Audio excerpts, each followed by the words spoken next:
Hello, I'm Karen Burke, and I'm here to talk to you a little bit about your leadership journey. And this is some work that was done on the basis of teams who work together effectively, know this kind of information about each other, as well as a really wonderful book by Bill George. And Bill George wrote a book on the True North and kind of exploring yourself as a leader and understanding all the pieces that come together that make us the people who we are and why we respond certain ways to certain challenges in the workplace. So when we gather next week, and I'm looking forward to doing so with all of you, thank you for taking the time to both prepare, complete the team assessment, and to do a little thinking about your leadership journey. I thought I'd just take a minute and share with you how, if you haven't done something like this before, how generally it works. So oftentimes when I do it with groups, there's no prep. So I certainly don't want you to feel like you have to spend any inordinate amount of time on this. Oftentimes with groups, I'll give them 10 minutes to prepare for this and they present.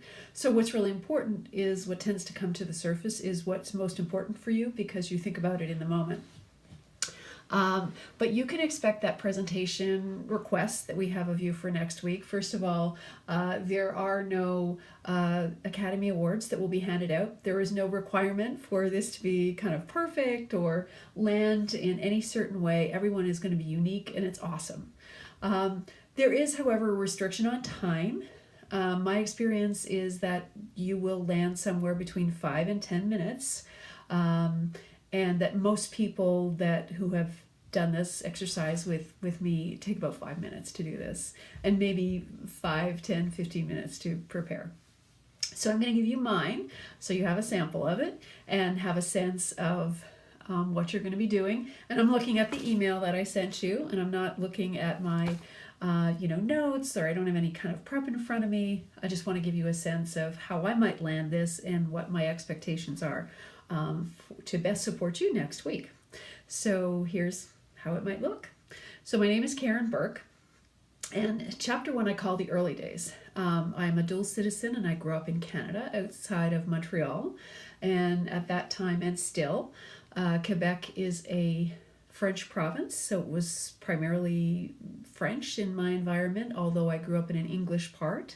My parents were both English, so there was a fair bit of tension in our household around concerns that my parents were both concerned that they didn't speak French and that was the dominant political language. So it inspired in me a desire to learn how to speak French, which I did and use in business, and it's been a wonderful thing for me in terms of travel.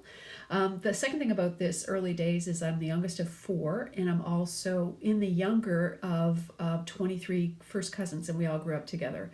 So one thing you might notice about me if we were to be on a team together is that I'm quite competitive.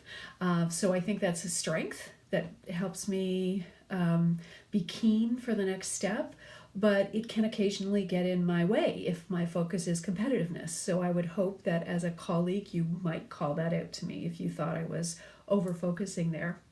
My second chapter I would call Geeking Out. And I do that because I really am a super geek. I mean, I love everything technical. I love technology. I love figuring things out.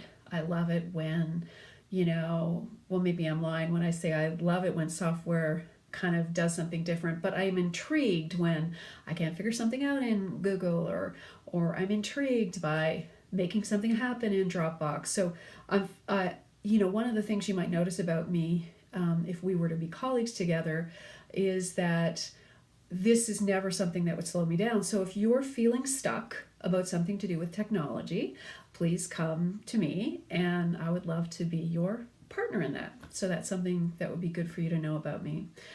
Chapter 3 I call Co-Creating My Family. I met my husband when I was 18. We have 2 girls, 21 and 25, and they're awesome and our best teachers. Mark and I met in engineering school. I was in first year, he was in 4th year, so I always give him a hard time about being older than me. Not by much, but older. And it's really been one of the joys in my life to be a mom. And I was shocked because I never actually thought I wanted to have a family. I grew up with so many family members. I don't know, maybe it felt complete, but I did. And I think, and this is where you'll see me get a little emotional, I think it's the best thing I've ever done. It's the most fun I've ever had, the most I've ever learned. And I just feel so blessed by these, two young women. We have the pleasure to parent, and of course by my husband of 30 years. The fourth chapter I called Searching for My Who. So I stayed pretty technical for a long time in my career, but always felt there was something more. I actually was in pre-med and then switched into engineering. And in the pre-med space, I thought I might be a psychiatrist. That's really where I was landing. But so I was always really intrigued by how people interacted in the workplace. And I saw an example of a national sales leader basically implode in a meeting and exhibit what I would consider was career limiting behavior.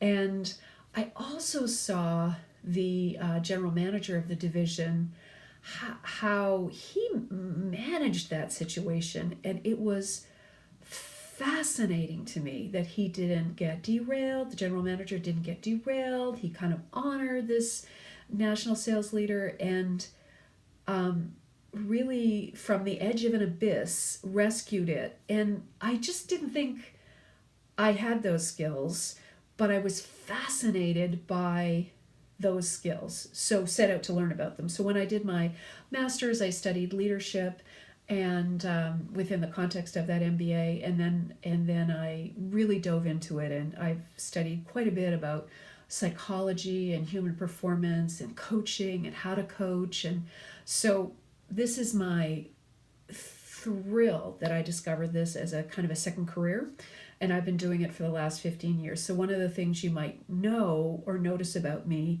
as a colleague is that I'm really passionate about that area. I'm always willing to have a conversation and be a benchmark or a brainstorm with you in this space. I'm always reading about it. And my family sometimes tells me to stop coaching them. So it's something you might notice too.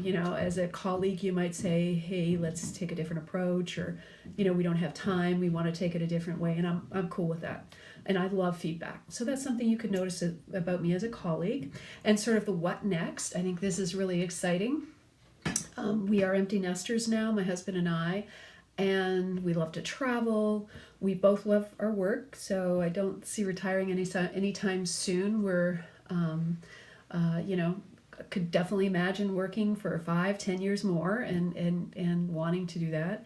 I think the what next is continue doing what I do, more studies, more travel, and we're definitely considering renting our house and living in Boston for a year, just to experience urban living. We've never done that. So you'll notice that this took 6 minutes, 5.5 minutes actually, if I look at it, and that's my leadership journey. So I hope this helps you prepare for your leadership journey presentation. Try to keep it in that 5 to 7 minute space. And I just did mine off the cuff.